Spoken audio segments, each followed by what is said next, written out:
on, stay low, quick feet low. There you go, there you go. There you go, staying low. My thoughts on practice was number one, we had great enthusiasm. Everybody, once you get shoulder pads on and you know you're going to hit somebody, they're excited. Now, we were a little out of control, we were a little out of position, but that comes with the territory, being excited on the first day. So what we got to do is we've got to bring it back in a little bit and take that energy and put it in the right direction and make a few plays. I was disappointed that we had a lot of mental mistakes today.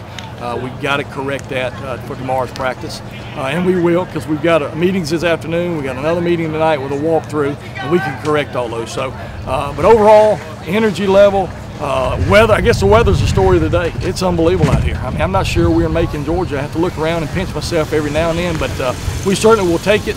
And from an energy standpoint, I thought the kids did an outstanding job. Well, you got a lot of guys that really have stood out. I guess the most talked about position right now is our running back position with our newcomers and T. Mitchell and Alex Lakes. Two guys from last year, Peyton Usher and Jatari Donald. A couple of freshmen who really just caught our eye.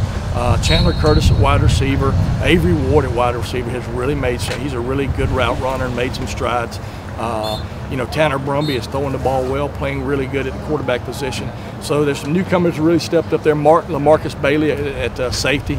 We'll be able to evaluate the tape and tell a little bit more about our interior people as we move forward in this practice session. When they're off the field, I want them resting, and I want them laying around and resting and getting ready for the next session. Yesterday we lifted weights in the afternoon. This afternoon we'll take weights off. We'll have a little bit longer meeting session, and at night we always have a meeting and then a walkthrough, which is pivotal.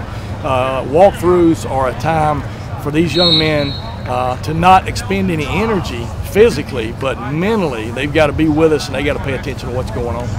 We've got to get our entire package in from an offensive standpoint and a defensive standpoint, and that's number one. So we'll do that in a 6-day period. We'll sit back as a staff and reevaluate where we need to go this week to get them prepared for the scrimmage. You got to understand, we're going to do some scrimmage situations once we get full gear in, but to have a full-fledged scrimmage, our first one will be Saturday.